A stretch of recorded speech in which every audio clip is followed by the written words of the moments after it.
Hey everyone, this is a little pre-video to the video that you're about to see. I'm sitting outside the laundromat, and to be so honest with you, why not just be so raw and like super honest? Because social media is so fake. I feel like a lot of us, even more so than we would like to admit, live our lives on there and rely on our connections through there and make connections through there. And so I'm just coming on here to say this episode is quite real, and I'm not gonna censor some shit that I feel like I would censor. And I'm saying this because it's easy to get caught up in what I think people want to see or what I think I should say. I think you get the point. Authentic looks different sometimes, and that this is authentic. And if you don't like it, there's the door. Enjoy.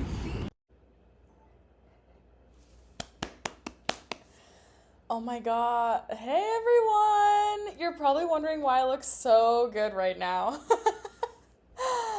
You're probably wondering, oh my god, did she have a glow up? Did she get highlights?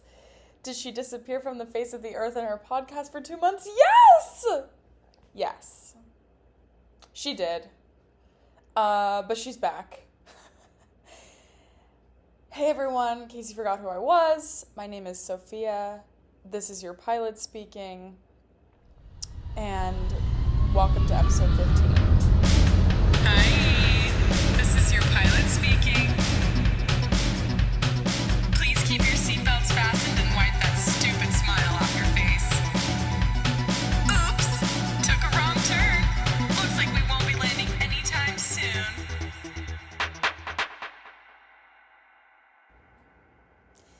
It's been 2 months. I took a break. I deemed myself worthy of time off from making all the things that I've been doing nonstop for January up until June. And then I was like, I'm gonna pause and reflect and come back better than ever. And that is this. This is that. That is this. Either way. Tomato, fucking whatever. So, welcome to episode 15. Lots of things have been going on in life and pop culture and social media, and I just feel like I have been MIA for quite some time, so I'm going to address the most important, and that is Love Island. That is Love Island. And I feel like I'm dating a woman, so all of the things happening on Love Island it's very straight behavior. It's very gay, because it's not every single person on Love Island except this season, Love Island USA, except for this Love Island, oh my god, it's been a minute. Every person on Love Island USA episode, oh my god, Jesus Christ. Every person on Love Island USA season 8 is gay except for the following: Kenzie, straight. There's no way. Straight. Jen, straight. No way. And that's it. Oh, actually, Corbin, really, really painfully straight. And also, no brain. Parmita, straight. Not a single gay vibe from her. Who else? I don't know, because sometimes... No, actually, Anaya's straight. I would say Anaya's straight. Melanie, gay. Gay. All the way gay. Kata, raging lesbian. Lesbian. She's a lesbian. I don't know what to tell you. She's like in a terrible relationship with a terrible man. And her and Melanie were meant for each other. And basically, Love Island is just like super queer coded this year. And I feel like it always is, but more so this year than I've seen it in the past. I watched season 7, which was very messy. Less gay, very messy. I do have to say that the producer of Love Island, James Barker, had passed away, who was honored on the show, is somebody that I knew and is friends with somebody that I really love dearly, and he was honored on the show, and one of the most kind people on the planet, and I just want to shout him out because I wouldn't be so invested if it wasn't for him. I've never really cared about Love Island, but it's become entertainment and an escape, and he played a part in that, huge part in that. So I'm like, I wanted to pay respects to the fact that I don't normally go out of my way to watch these shows, but I did this year, and I did last year knowing that he was a big part of the show. So, okay, well, a lot of really fucking fucked up shit has been happening this year, okay? I can't even put a fake face on and be like, everything is so great. No, it's so fucked up. The world is so fucked up. I can't even sit here and like talk about happy things that I have written down without addressing the fact that it's all fucking bullshit. Everything. I've been having existential crises since turning 25, which I'm like 7 months into being 25, okay? But also, insurance is gone next year. I have credit card debt. Like, this is real fucking life. The one good thing that I really am holding out for hope is that Mom Donnie might freeze the rents. Speaking of, they're raising rents. Not great. But I'm not going to sit here and be like, everything's so great. I had a really when I say great year, I'm talking about January through June. That's my year. My year really starts in like August, and then it goes to December, and then it goes January to June, and then summer is like a big breath of fresh air. And it's been a whirlwind of crap. I went from January being so cold and sad, and we were snowed in all the time, to February, don't really know what happened in February. Oh, I went mini golfing. March, I think I was getting ready for a show. April, show was canceled. Then decided to self-produce my own show with a friend, Hannah. Shout out Hannah. And then May and June were rehearsals, my own rehearsals for creating my own work. Who Allie danced. I created a solo. It's called Warmly, which is my email signature, if you didn't know. And she performed that solo at the event that I co-produced with Hannah in June. And the week before that show, I had my own show. I was in a show with the Next Stage Project, Marika Eliasberg. So, holy mother of God, it was like so much. It was like so much. And on top of that, auditioning, interviewing, new things are happening this year. I'm like super pumped about it. But also, where the fuck what the fuck is happening? What the fuck is happening? I don't know. I don't know, to be honest. And I'll explain why I don't know. First off, the event that I co-produced. I want to say I could not have done this without Hannah, whose idea this was. And I was like, I'm so down. Let's do it together. We did it together. It was a huge success. It was so much work. I hadn't had a day off in months, but every second was so worth it.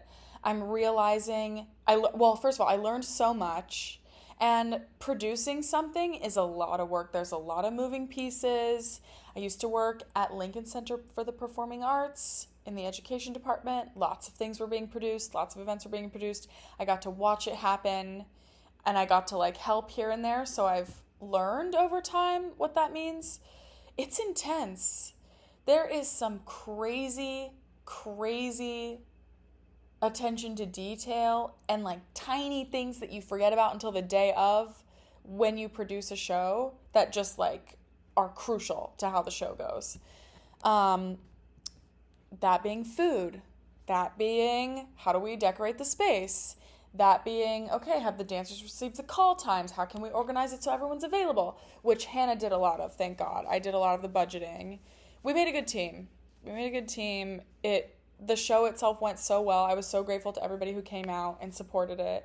It was a gay event, and it was gay. It was fucking awesome, and everyone there was so awesome. I can't even describe the energy in the room. It was perfect. I would not have changed the people that came to the show for anything, and the people that were a part of the show for anything. The performers, the audience members, the musicians, the band. Every single aspect was, I was so humbled, and I felt so tired, and also so grateful to have been able to do something like that. It's been on my bucket list for a couple years, and I've always wanted to produce a show and show my own work in that show, and it happened, which is crazy. Check. That was in my 5-year plan. Honestly, the stars aligned. It was great. Thank you, Hannah. Couldn't have done it without you. And Joe. Shout out Joe, Paintbox Records. So that was fantastic. It was gay. I brought sparkly pride tattoos, and people were using them, and that, to me, was the entire purpose of the event. So that was great. I did not celebrate Pride this year. I did not take to the streets. I did not stay in New York. I left New York, actually. I went to visit home, and I took a break, and I burned myself in the sun in 11 UV. I walked the dogs. I spent time with my parents, cooked eggs in the morning, had amazing coffee. It was great. It was nice. I needed it. And in a way, like, going home is always weird as a working adult who pays her bills and shit. And who hasn't lived with her parents for like over 7 years now, which is fucking crazy. So it's always really weird visiting home for many reasons. One of them being that I've been in therapy for a very long time, and the second that I went home, all of that therapy just went out the window. As it usually does when you go home to your what does my therapist call it? Like the family of origin. That's what it is. It's really tough. All love, but it is really tough. And so that has led me back to what I said in the beginning, which was my brain is just like, where the fuck are we? Because our 6 years of therapy went out the window, and now we are back in New York relearning therapy from 6 years. So needless to say, don't worry about me. But yeah, it's interesting. It's very, very interesting. And I live like 8 hours away, like on a plane, like traveling on a plane. It's like 8 hours away. I have to fly an entire day, leave here at 6 a.m., get into El Paso at like 4 p.m. And that's with a 2-hour time difference. Okay, that's 12 hours. That's dramatic. Not that much, but still, it's a long travel day. It's far. I live far from home. It kind of sucks sometimes. And I have this crisis every time I come back. I'm like, damn, I live so far from my family. And I never thought I would say that. I was always a kid who was like, I'm getting out. I have to get out because everyone knows that El Paso, for some people, myself included, not everybody, but for me, it was a black hole and I needed to leave. I like needed to go elsewhere. And now I come back and I absolutely love it. And I have found people that I like absolutely would want to be there for to like make art with. The artists in El Paso are unbelievable. And it's sad that I didn't know them sooner when I was living there, when I was a child. But now going back, I have this like amazing community of artists that just like have the same vision as me and are just like really good people and not even the same vision. They just like care.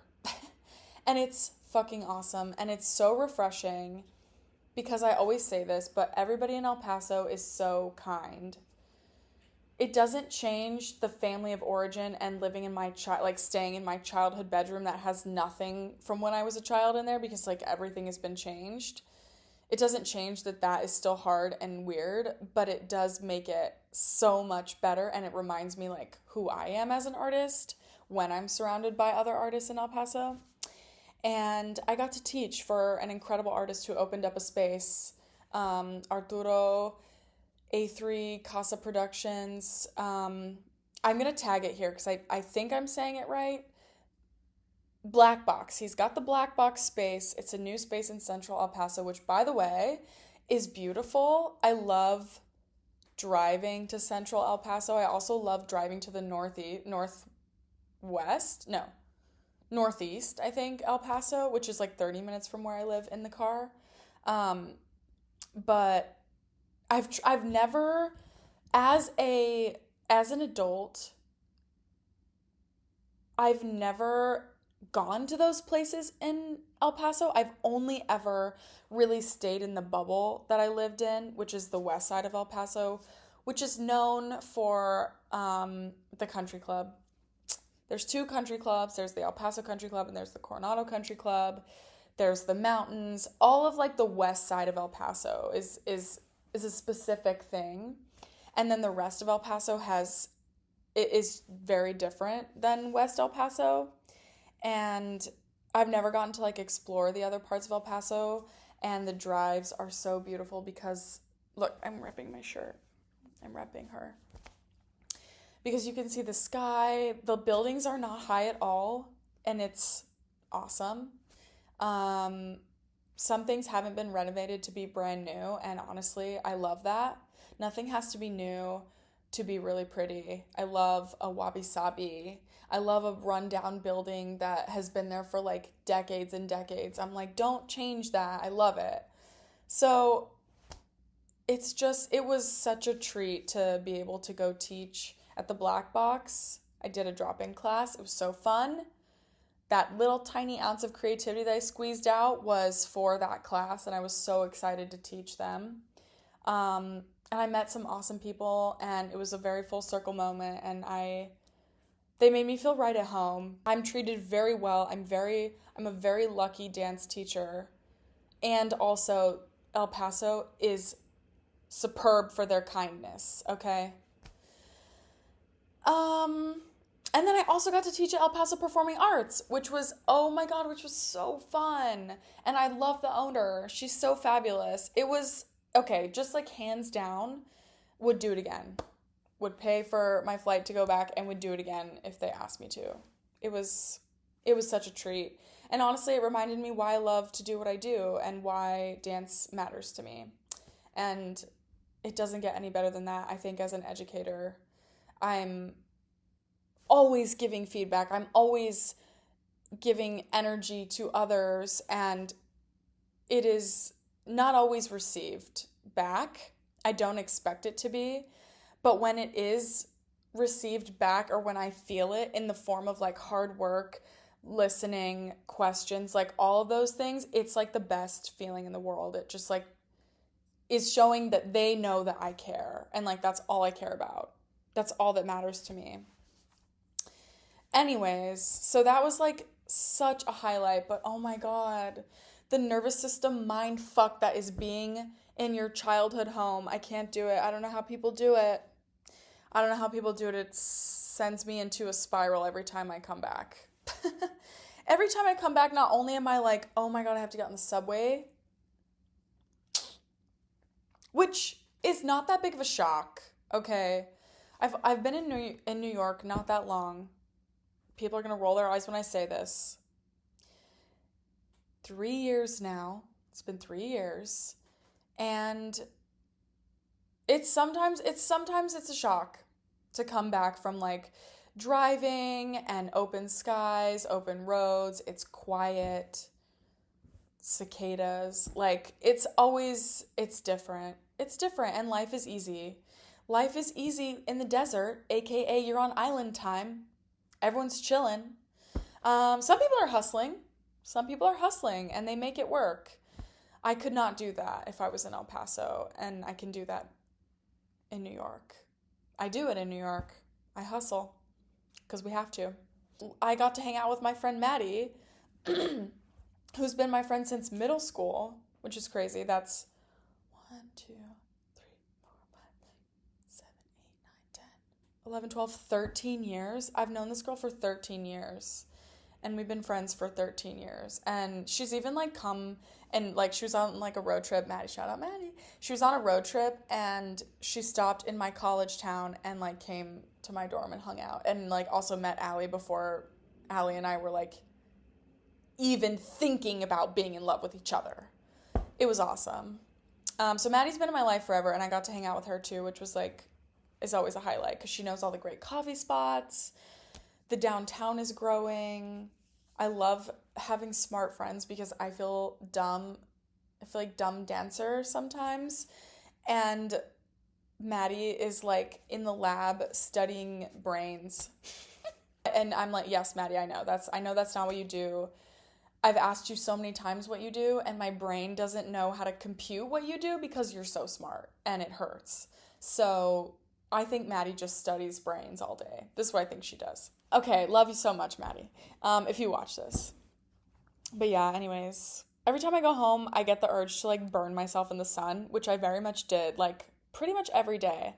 I am a spoiled brat, and I get to go to the country club because my dad he works at the country club. I get to reap the benefits of my father's hard work and use the gym at the country club and the pool and the food, and it's awesome. So I just feel like I'm in paradise every time I go home because my dad works at paradise, so I just get to use it like a princess.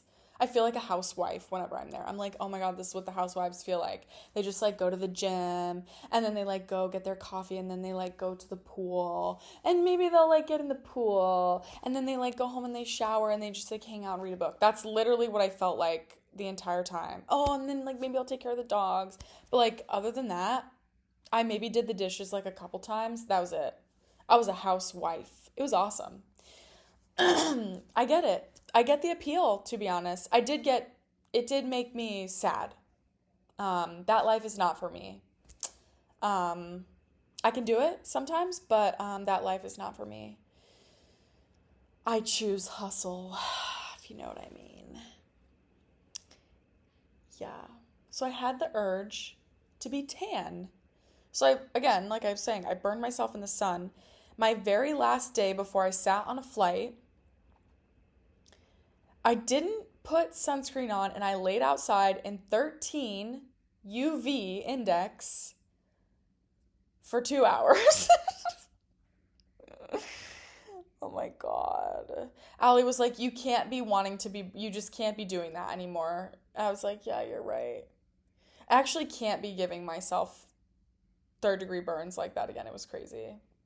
So, I will be wearing sunscreen when I go to the beach from now on because I gave myself a really funny tan on my butt. It's like I was wearing a normal bikini. So like it's a normal bikini tan, but it's very prominent. So if I wore anything else like a thong, you would see where I had my bikini tan line. And it's really disturbing, to be honest. It just looks weird. You're just like, you're wearing a thong, but Also, your ass is white, but also it's really tan. What's that, like Neapolitan ice cream or some shit? Something weird is happening down in my butt. So, sorry. Next time I go to the beach in a thong, it's gonna look real funny. But I always get the urge to be tan. So, yeah, I burned myself. What about it? Okay. Fuck. I will say, though, in my housewife, like, ecosystem that I was living in, when I went to the gym, and I like was so unbothered in the gym this time around, and it felt good. It was nice. It was like a nice unbothered, like, I'm just here doing my thing. I even came up with a floor combination for the class I was teaching in the gym's studio, and I would never have done that me 1 year ago. No, I need privacy. No, I did that, and I'm proud of myself because I was gonna go somewhere else and it wasn't worth it. And I just used what was right in front of me. It was awesome. And people were looking like, what's going on in there? And I was like, yeah, I'm just rolling on the floor. Come join, you know? Community and weirdness. Community and weirdness, and community in credit card debt. That's where I'm at. That's where we're at in this 25th season of life. Anywho, the last thing I'm going to talk about, because I feel like I'm going to keep this episode short. I feel like there are many, many, many, many, many things I could go on and on about, but to be so honest with you, I am in burnout brain recovery.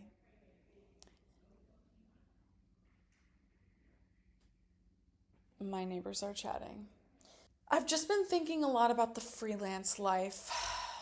Now, summer has been an interesting time because as a dance teacher, there is no guaranteed work in the summer. I have been teaching, which has been great. It's not been a lot, which is also great, but also has its drawbacks because I'm somebody that like really likes to work, to know that I'm going to be secure in my paychecks and being able to pay rent. And everything has just like gone up immensely in like groceries. Like there are things that used to cost Allie and I like $20 less now is like $20 more. And so things are just like quite expensive these days. And I think that everyone around the globe is feeling that, especially people in America. In Trump's America, like groceries are just like fucking astronomical. And as somebody who's been paying her bills and making it work for over 3 years now, it's fucking hard to be a freelancer in this economy. It just is. Now, I have 3 jobs, one of which is very, very, very, very, very, very, very minuscule. Brings in a couple extra bucks every month, whatever. The other one is throughout the school year, not happening right now because there is no after school programs during this summer. And the other one I am like kind of at off and on, and it's been great. And that's been keeping me, we're good. That's good. It's good. It's good. But it's tricky because now, and I'm making this sound so bad, like I was just having a conversation with Allie, like I've been thinking about how many conversations I've had with people that are like, oh my God, I could never live in New York, like it's so expensive. I'm like, yes, okay, yes, it's fucking expensive, yes, but isn't everywhere else? Coffee costs the fucking same in El Paso as it does here. If you want really good coffee. If you're okay for like there's some coffee that's really good and less expensive, yeah, for sure. But it's not that different. Like it's like maybe $1 difference. It's not far off. So like, yes, living in New York is fucking expensive. But a year ago, 2 years ago, I was living very comfortably. And I was able to like groceries were not that expensive. Like, I remember it so well. And I know that people experience this on crazy levels because they're like way older than me. And then they look back at like 2007 and they're like, yeah, that used to be $3 and now it's 15, like that sort of thing. That's how I feel. I'm like, that used to be $1 and now it's 4. Like, that's fucked up. I also remember I went to Target and I was gonna buy face wash or something. And the week before, it was like $11. I come back the next week, it's like $14. So like, don't gaslight me and tell me it's New York that's expensive. It's not just New York. It's fucking everywhere. And tampons are so expensive. I don't know if it's his fault. I don't know who to blame it on, but Mom Donnie should make tampons free. That's what I think.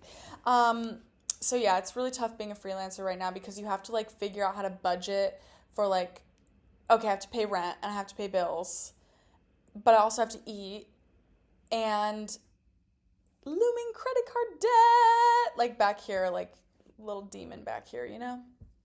But I will say, everything always ends up working out. And I feel like this just goes for people in general. Like, I feel like most artists have a way of actively working towards a goal that they don't even realize that is their goal, and then like things end up working out.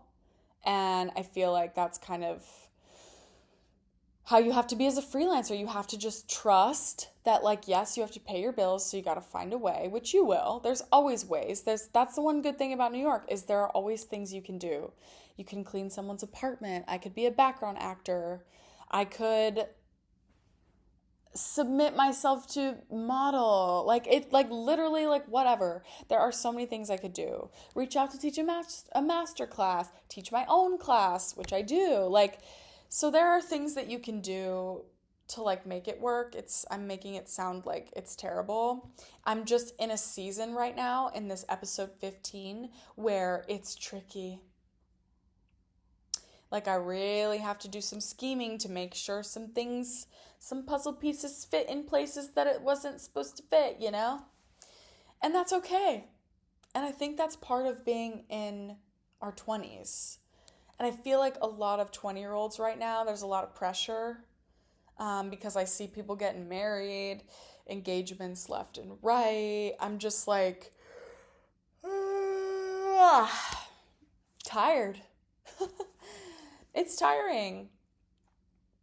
It's tiring. And social media plays a big role in that.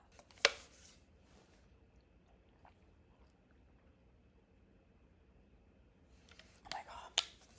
There's literally nothing better than ice cold water. Holy fuck. And summer is always, summer and money is always strange because, like, technically the idea is that you work so much during the school year that you save up all this money for summer. But somehow there is no money for summer. Like, it's all gone. I like was looking at my bank records and I was just like, all the money I've made is gone. And I feel like this is a common theme. And now we also have to deal with diarrhea lettuce. Dude. We're holding on for dear life. The thread is thin. It's thin. But we're doing our best, and that's all that matters. And I haven't eaten cilantro, green onions, bagged lettuce in a long time. I don't really eat bagged lettuce anyways. It always freaks me out. I'm like, it's just too wet in there. Like, something has to be growing that just shouldn't be. Like, I don't want to touch that. So I just feel like bagged lettuce needs to be outlawed for real. That needs to go. In the midst of all the shit that our president, like, not even, like, our president, like the orange man, in the midst of all of the things that the orange man has been doing to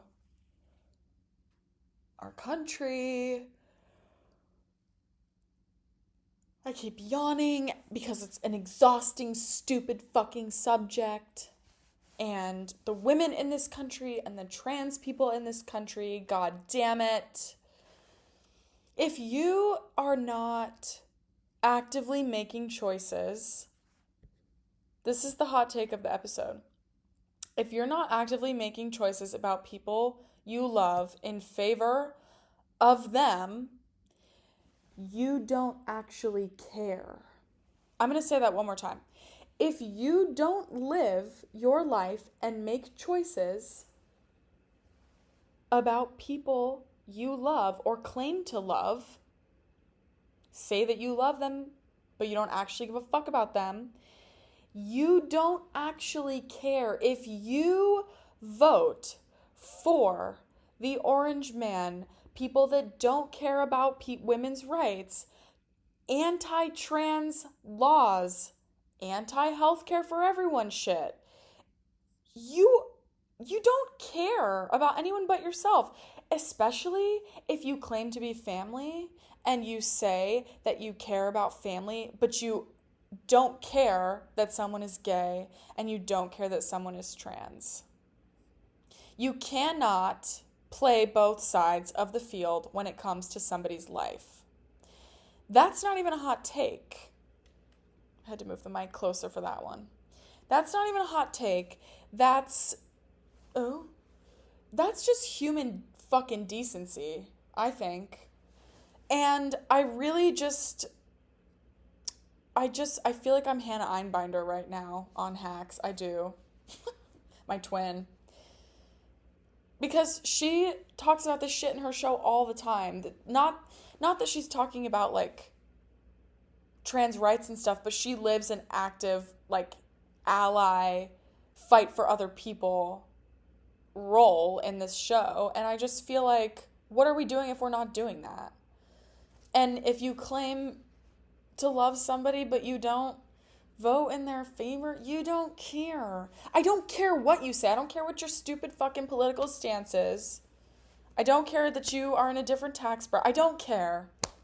I don't care. And I, quite frankly, like, coming from a place of love, hope you find your way, because I'll be here when you're ready to apologize and say that you've made a mistake or that you've done something that you just, like, aren't super proud of and you're, like, realizing it, or you voted the wrong way. I'm here, just waiting for you to be like, I'm so sorry that my vote caused you harm. Not even me. Don't even apologize to me. Just make it known. I'm here. I'm not going to shun you for the rest of your life. But it's just, there's no sugarcoating hate. Especially when it walks around in a blonde wig with an orange face, with eyeballs that can't stay open, and, like, fucked up hands and feet. It's a miracle that it's alive. Anyways, episode 15 is a bit real. It's a bit real. And I didn't think it was going to go this way because I had, like, awesome things to talk about. And it's true. I had some awesome things to talk about. But I feel like the world right now is just in a really weird place. And it's affecting everyone around us. I see it more often in the streets than I have in a long, long time. It's crazy. And it just goes to show that we just have to love each other. We just have to love each other extra hard. We have to fight for each other extra hard. We have to show up for the community extra hard. Community being the people in your neighborhood, queer people, people of color, BIPOC, disabled people, like mutual aid, all the things. We just have to show up for people that we care about and that we love. And it starts small. It starts with your community. And honestly, social media is so fake. Like, yeah, it's so fake. people are including myself included, get so wrapped up in the bullshit of social media, and we have to do this, and we have to market this, and we have to blah, blah, blah, blah, blah, blah. Does that really matter at the end of the day? If you're not making connections with people in real life, it's so sad. We just need to keep showing up for each other because no one else is going to. So yeah. Wow, that was episode 15. Thanks, guys. Happy belated Pride. Pride is all the time. I am grateful to be gay. And I'm grateful to be healthy, and I'm grateful to be alive, and I'm grateful that you're alive. And maybe gay. Love ya. See you soon.